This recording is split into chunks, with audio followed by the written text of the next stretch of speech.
Por falar em vídeo, antes de girar aqui os nossos comentaristas no estúdio, mais o Madu, nós temos uma mensagem do Carlos Andreasa, que não pode participar do programa de hoje, mas gravou um vídeo pra gente. Solta aí, Reginaldo. E aí, pessoal do 3 em 1.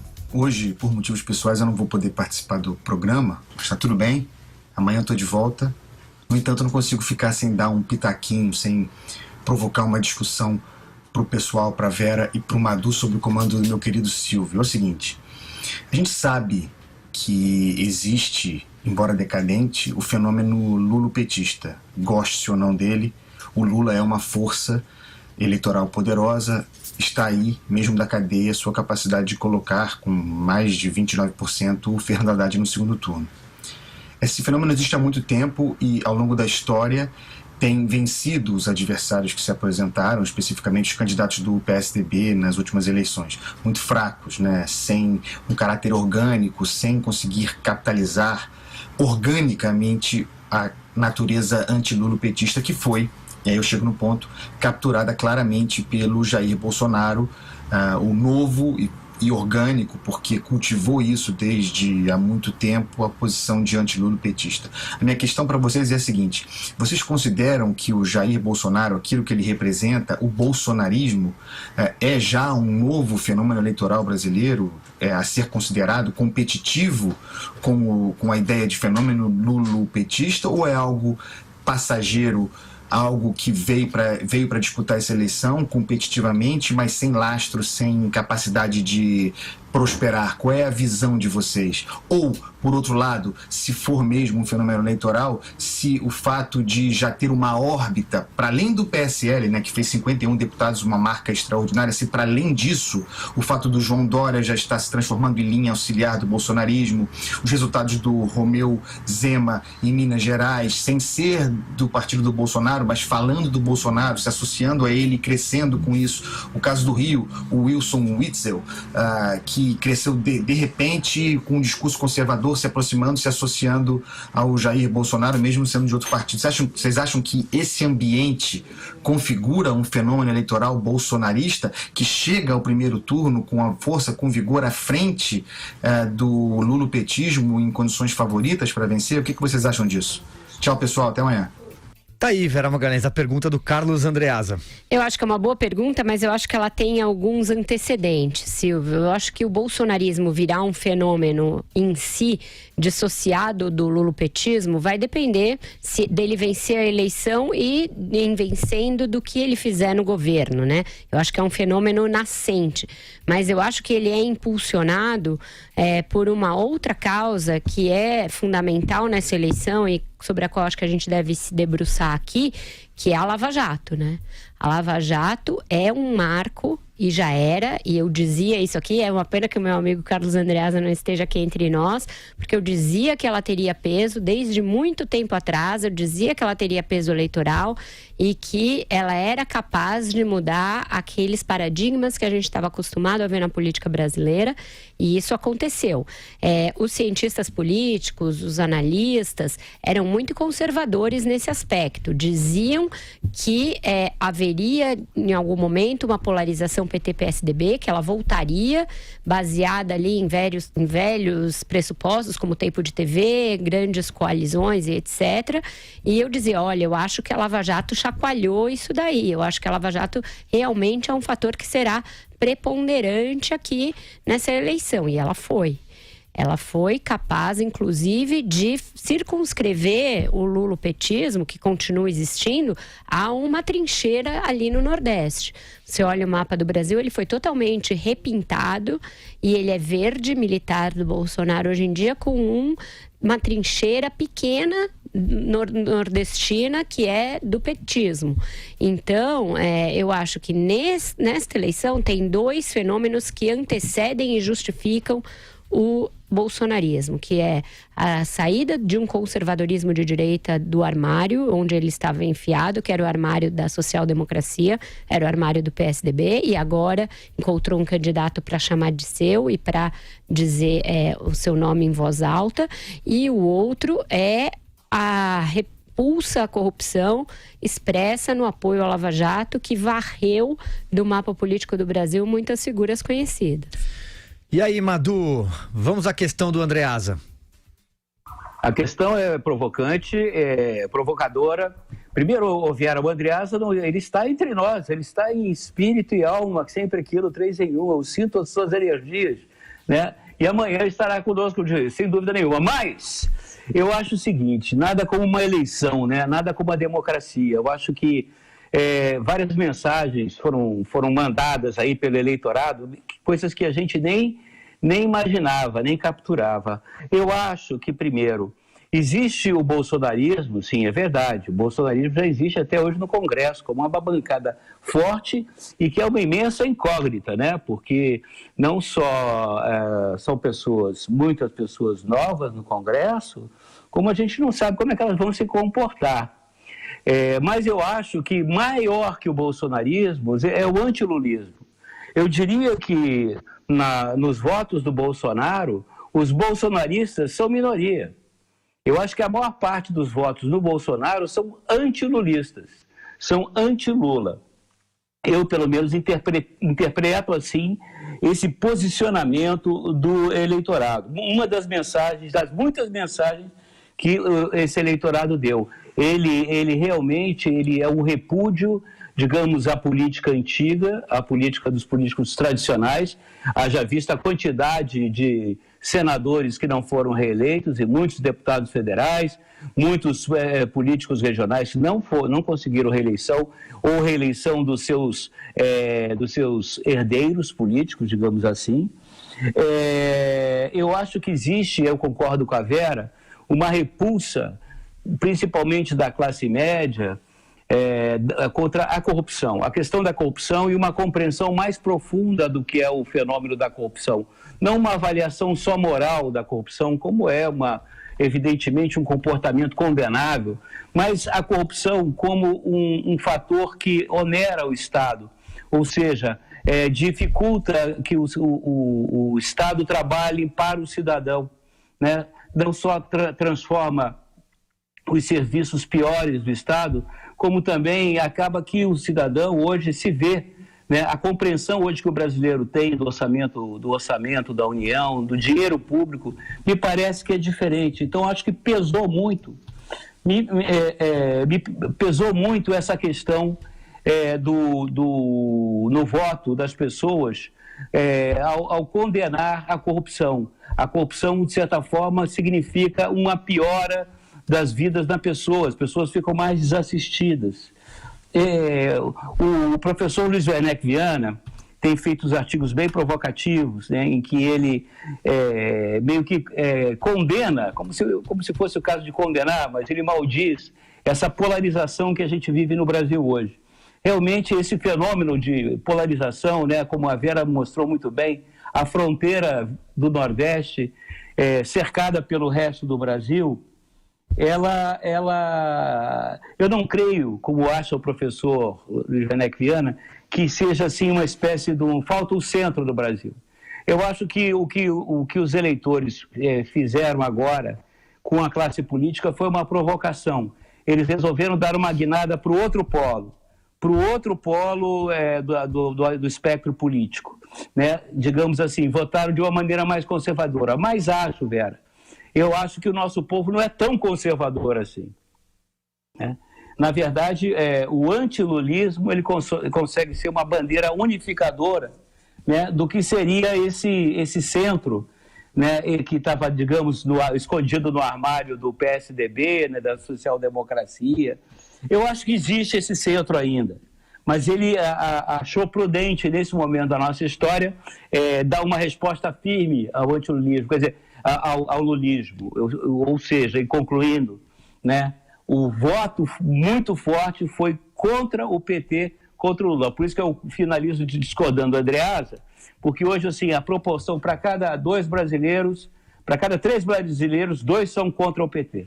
Muito bem, daqui a pouco a gente tem os números também, Madu. Antes, queria convidar o Joel aqui para o nosso debate. Vamos lá.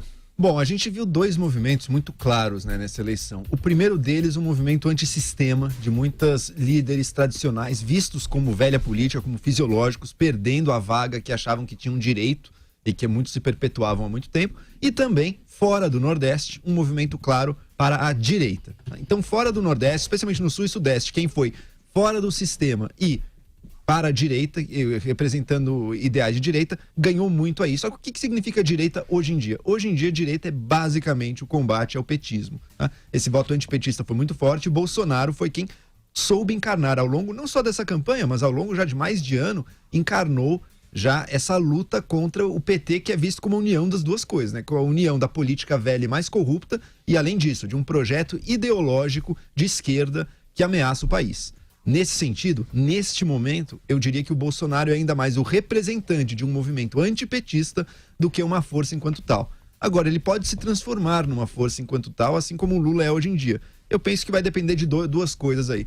O primeiro, a população sentir que o governo dele deu certo. A população sentir, assim como sentiu lá com o Lula, que foram anos bons. Os anos de Jair Bolsonaro foram percebidos pela população como anos bons e anos em que o governo dele, se é que ele vai vencer, né, fez escolhas corretas. E segundo ponto, a direita brasileira encontrar bandeiras positivas e não só negativas. Porque hoje em dia as bandeiras da direita são o quê?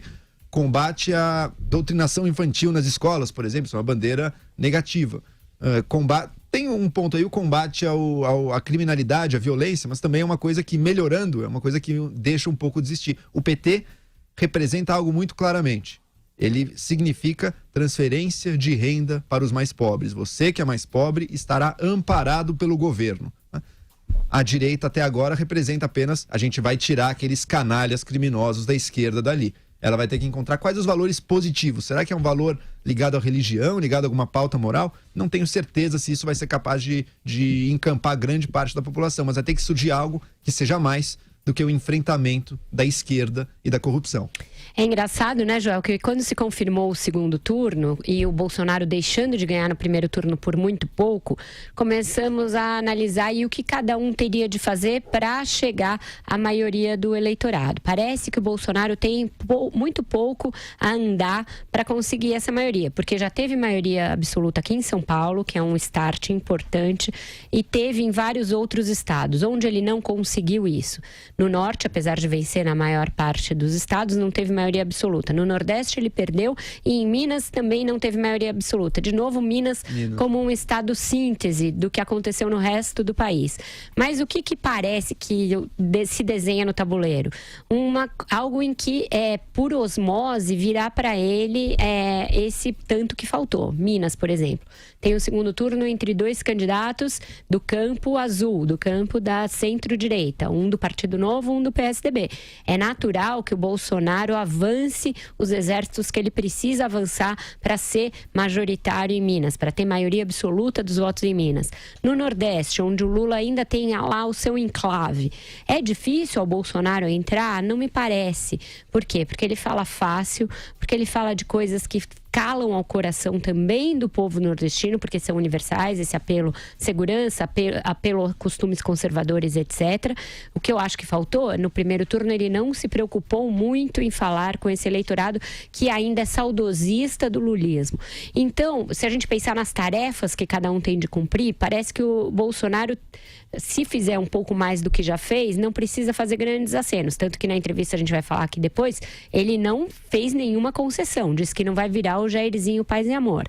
Já o Fernando Haddad, para dar essa guinada que ele precisa e ganhar a eleição, ele precisaria ir muitas léguas ao centro. E qual é a primeira coisa que ele faz depois de ir ao segundo turno? Hoje, ele vai a Curitiba se aconselhar do Lula. O que o Lula podia dar para ele, em termos de transferência, ele já deu no primeiro turno. Tá muito óbvio que o recado da urna é anti-Lula, majoritariamente. Se ele vai lá e vai pegar instruções do Lula, ele passa de novo a sensação, que não é falsa, que é real, de que ele é um Luloposte, que só está lá por desígnio do Lula. Então, me parece que para alguém que tem que dar muito mais demonstrações do que vai fazer de concessões, o Haddad começou mal o segundo turno. Não sei o que vocês acham. Madureira, eu vou continuar com você, só colocando aqui mais um ponto. O Jair Bolsonaro concedeu uma entrevista para a Jovem Pan hoje, então eu queria relembrar, colocar mais uns trechos na tela, daqui a pouco eu já passo a bola aí, tá? Vamos lá, Reginaldo? Pretendo começar a viajar ao Brasil, logicamente não posso ser recebido em aeroportos como vinha sendo recebido, a questão de empurra, não posso ter um contato físico. Pretendo, essa viagem, ter um carro de som, fazer uma carreata. E a debates? A discussão da imprensa. A debates eu acho que dá para participar. Eu estou me sentindo bem. Eu fiquei praticamente 20 dias meio alienado do mundo aqui, mas estou me inteirando. Afinal de contas, eu acho que debater com o PT não tem dificuldade. O que o PT fez ao longo de 13 anos, né? Eu acredito que está vivo na memória de todo mundo. Não queremos a volta disso daí. Pois bem, você viu que a Vera participou, inclusive, daqui a pouco ela comenta. Começa com você, Madureira. Pois é, como a Vera disse, o Fernando Haddad já começou o The After, né, com um passo em falso, né, um faux pas, como dizem os franceses. Ele já foi, num ato quase de psicanalista de porta de inconsciente, se consultar com o Padim Lula lá em Curitiba, né? Isso deu um sinal para o eleitorado exatamente daquilo que o eleitorado mais rejeita, né? Eu acho que a tendência, talvez, mesmo nesse segundo turno, seja, e o que sobra ao PT, é marcar posição.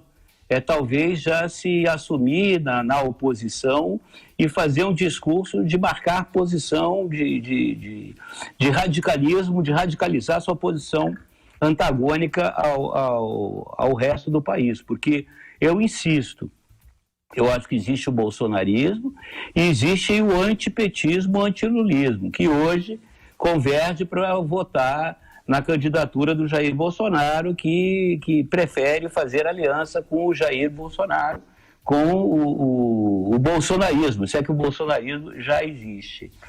E a questão hoje, não sei se foi uma percepção equivocada minha, mas a Vera pode confirmar, eu já percebi no discurso do próprio Jair Bolsonaro uma certa moderação, uma certa, digamos assim, busca do eleitor de centro, busca daquele que não é tão radical nas ideias, tão bolsonarista de quatro costados, ou seja, aquele que é realmente antilulista. Nesse próprio texto agora que você mostrou, Silvio, né, ele ataca realmente esse ponto, que mostra que o Bolsonaro seria assim uma espécie de Lula da direita. Ele tem, a Vera reparou bem, ele tem uma percepção muito grande de o que as pessoas querem ouvir, ele sabe chegar ao coração das pessoas, e isso em eleição é fundamental, porque eleição, voto é emoção. Agora, o que me deixa curioso, né, o que me deixa bastante curioso, e eu acho que ele, ao longo desse segundo turno, vai conseguir, tem mais possibilidade de conquistar novos eleitores do que o Fernando Haddad. Eu fico pensando como é que ele tem tarefas hercúleas pela frente, tarefas muito grandes, vai precisar realmente ter um Congresso, uma bancada forte no Congresso, porque ao contrário, Joel, né, ao contrário por exemplo, você falou dos bons primeiros anos do governo Lula, de fato foram, e assim foram porque, mal ou bem, os governos Fernando Henrique deixaram o brasileiro, as contas públicas brasileiras nos trinques, deixaram o Brasil preparado para realmente você fazer uma política social positiva, uma política de crescimento, e a situação das commodities, a situação da economia no mundo era muito melhor, não havia dúvida nenhuma. Então, o Lula, e aquela época, ele chamou de herança maldita, foi quando ele começou esse discurso, né, de polarização das elites contra o povo, essa palhaçada toda, que hoje é uma praga no Brasil. Isso devemos isso ao Lula, assim como ele falou dessa herança maldita. Agora, herança maldita, já concluindo a minha intervenção, herança maldita vai ter o próximo presidente, provavelmente Jair Bolsonaro. Né? Essa é uma herança maldita desses 13 anos e meio de PT que deixaram o país quebrado, com coisas, você tem que fazer reformas importantíssimas e você vai ter que contrariar muito do seu eleitorado, muito do eleitorado, digamos, do Jair Bolsonaro, que tem muito funcionário público, militar, essa coisa toda. Exato, Madureira. Fazer um comentário breve aqui. De fato, os próximos anos, presidente que pegar, vai ser um trabalho árduo, inglório e impopular. De alguma maneira, o discurso do Bolsonaro, apesar dele ter um discurso hoje em dia bastante vazio, né? Ele evita se comprometer com qualquer proposta, mas de alguma maneira a presença do Paulo Guedes lá indica a ideia de que essas reformas, pelo menos o principal delas, está na agenda e será feito de uma forma ou de outra. O PT do Haddad, como a Vera bem pontuou, está com um discurso muito distante disso. E se ele quisesse vender como o candidato de centro nessa eleição, vamos pensar um pouco o que seria necessário, né, para ele virar o centro. Primeiro, talvez esse discurso de alguma responsabilidade econômica deveria aparecer no discurso dele, recuperando um pouco o que foi o primeiro governo Lula, né, como Madureira apontou bem, manteve ali o tripé macroeconômico, buscou a responsabilidade fiscal e fez política social dentro dessas restrições, né, que daí permite o Brasil crescer com inclusão social, como é o objetivo do Haddad.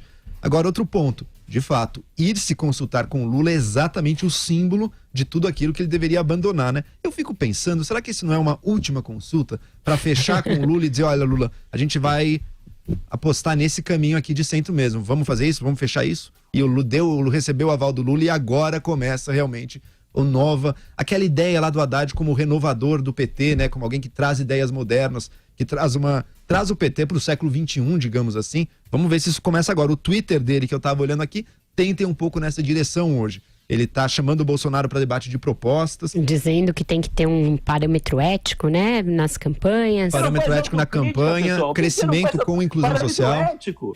O PT fala em ética. Mas ele veio com essa. Os dois na ética vai ser os dois falando de ética, na minha opinião, tem muitas dificuldades aí. Mas o Haddad vai ter que andar muito, ele vai ter que trazer pessoas muito diferentes também, né?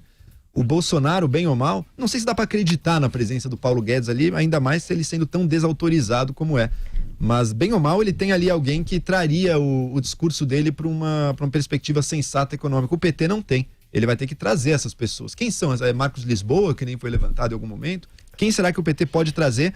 Porque também é fácil mudar no discurso só, né? Mas para mudar de uma forma crível, você tem que trazer uma pessoa diferente. Você trazer um economista, um Pércio Arida, um Ricardo Paes de Barros, que esteve com Lula, hein? Um Joaquim Levy que seja, ou um Marcos Lisboa, colega do Haddad lá no INSPER, na faculdade em que os dois são professores, daí realmente indicaria uma mudança nesse posicionamento econômico dele. Enfim, isso são alguns passos, né? Alguns passos que o Haddad teria que dar para se mostrar de centro. Uma coisa boa ele tem, ele pode fazer o que ele quiser. A esquerda vai votar nele. Então ele não precisa se preocupar agora em nenhuma lealdade ideológica com a esquerda. Isso é verdade, mas a esquerda mostrou que está muito reduzida nessa eleição, né? Esses passos ao centro na economia, eles têm um problema de origem, que é o que está consignado, o que está escrito. O programa de governo do PT, ele é todo ele intervencionista, estatizante, uma revisita ao dilmismo, revisita a nova matriz econômica, tem ali todos aqueles problemas e ele defendeu isso no primeiro turno. Defendeu ali um programa que, vamos taxar rico, vamos fazer tributação sobre banco. Controle da mídia. Controle da mídia. Tá lá escrito controle sobre o judiciário, controle sobre o Ministério Público. Então, se ele der uma guinada muito radical no discurso, isso não vai colar. Ainda mais indo se consultar no oráculo de Curitiba. Então, aí vai colar menos ainda. Então, carece desse problema de origem, essa possível guinada, e também o fato de que um apelo só ao que o Bolsonaro representa para o PT de retrocesso em termos de costumes, em termos de agenda, pelas suas propostas misóginas ou racistas ou o que quer que seja, isso também não vai colar, porque o voto que o eleitor deu nessa eleição, a meu ver, foi por conta disso e não a despeito disso, e não apesar disso. Não é que as pessoas, eu não concordo com isso que o Bolsonaro fala, mas eu vou votar nele. Muita gente votou porque concorda em parte com essa agenda. Uma parte do Congresso que foi eleito representa um pouco esta agenda do Bolsonaro nos costumes. A gente vai entrar nisso mais adiante. E aí eu me prendo no que o Madureira falou a respeito da entrevista do Bolsonaro, voltando para ela. Se ele está mais moderado ou não, a meu ver, não. Eu perguntei isso claramente para ele. Eu falei, deputado, o senhor está aqui reafirmando alguns dos seus paradigmas, algumas das suas já conhecidas opiniões. O senhor vai fazer algum aceno também ao centro? Ele falou, Vera, eu não vou me violentar.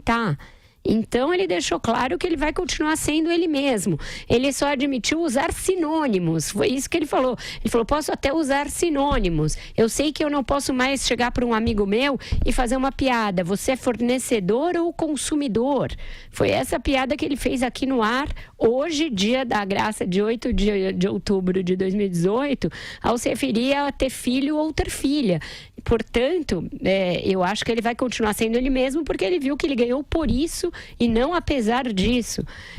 Então, não esperemos da parte dele muita guinada, e na parte da economia não esperemos muito detalhamento também, porque eu também perguntei isso. Falei, e o seu programa econômico, qual vai ser nesse segundo turno? Ele falou, vou dar os ingredientes e o Paulo Guedes vai fazer a receita. Então ele continua na base das metáforas. Então é mais do mesmo. Na parte dele, eu acho que é um jogo de manutenção o segundo turno. E o PDT, aí sim, o Ciro Gomes teve algum peso. O Carlos Lupe disse que o partido deve anunciar, abre aspas, apoio crítico a Fernando Haddad. Ele afirmou que o PDT não quer cargo nenhum se, caso, eventualmente, Fernando Haddad conseguisse virar o jogo contra o Bolsonaro. Madu, vamos dar um giro rápido ainda para a gente fechar esse bloco. Pois é. Essa é uma incógnita importante, né? Para onde vão derivar os votos do Ciro Gomes? Antes das eleições, muita gente que não queria votar no PT, né, via o Ciro Gomes como um terceiro caminho, né, uma terceira via, um tertius. E aí resultou nesse terceiro lugar que o Ciro tirou e que agora... isso é coisa de movimento estudantil, né? Apoio crítico. Eu vejo também com muitas reservas a capacidade que o Ciro Gomes, o partido, tem de transferir voto. Eu tendo a achar que realmente os simpatizantes, aqueles que votaram no Ciro Gomes, sejam mais à esquerda, né? Não tolerem o Jair Bolsonaro e o bolsonarismo e essa coisa toda, e estejam realmente preocupados com a questão, né, das bases democráticas, do sistema democrático, da manutenção do sistema democrático, que eu acho que essa preocupação, para mim, não procede. No momento, ela não procede. Agora, é curioso, porque eu não vejo no Ciro Gomes essa liderança toda, não. Ele funciona mais como realmente um voto, digamos, voto útil. Agora, o voto útil seria, no caso, para o Haddad, talvez. O que eu acho que é marcante, assim como a Marina saiu na Nica, o Partido Novo, ele saiu um partido, né, desse primeiro turno, né? Ele conseguiu, talvez, um resultado bastante positivo, eu diria até mesmo expressivo, né, de colocar lá o Romeu Zema disputando o segundo turno em Minas Gerais, estado importantíssimo, com chance de ganhar, elegeu vários deputados nas assembleias legislativas, e hoje é um partido conhecido. O próprio João... A gente vai falar ainda dessa parte do legislativo no segundo bloco, acho, mais detalhadamente. Vamos falar, mas só uma na geral. O Partido Novo, João Amoedo, saiu como uma força política até maior que o Alckmin, né? Se você fizer um retrospecto, né? Um está descendo, outro está subindo, não é só não, velho? Acho que sim. Não foram só os candidatos de esquerda, né, que sofreram essa liofilização aí, que viraram uva passa.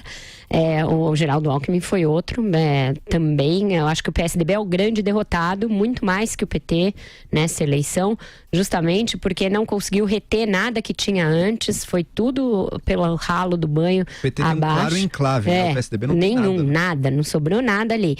Mesmo aqui em São Paulo, está no segundo turno, mas o Dória não é um tucano de raiz. É o anti-PSDB. Então, eu acho que os outros candidatos transferem pouco, mesmo o Ciro Gomes, ele pode estar bem impressionado com o tamanho que ele saiu, mas ele tem que se lembrar que ele teve um grande número de pessoas que votaram nele no final, porque não queriam nem o Bolsonaro e nem o Haddad. Ele foi visto como uma terceira via possível ali na hora do desespero por muito eleitor que rejeitava os dois.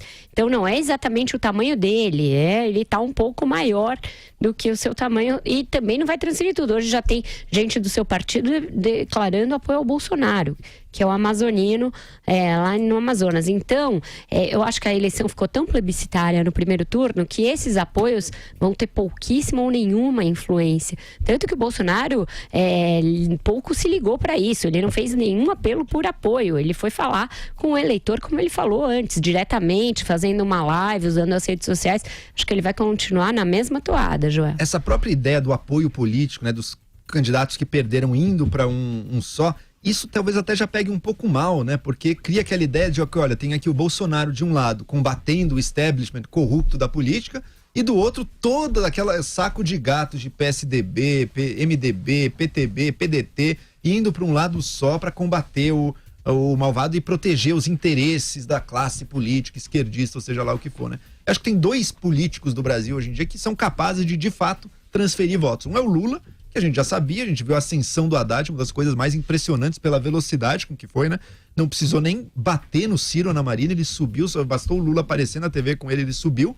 E outro é o Bolsonaro, que elegeu todo mundo aí que, quase todo mundo que colou a imagem no Bolsonaro teve um claro ganho político com isso. Aqui em São Paulo até o João Dória, que nem é do partido do Bolsonaro, que tinha candidato no primeiro turno, mas deu aquela acenada forte na semana final, deu um salto nas pesquisas dele. Minas Gerais, Romeu Zema, fenômeno, talvez a gente fale aqui, mas de novo, outro ganho graças ao Bolsonaro. Muitos candidatos a deputado. No Rio você tem até um, como é que é o nome do sujeito? Que nem Witzel, é da família. Eu vim conhecendo na Eu vi que seu governo, mas tem um deputado ali que usou o nome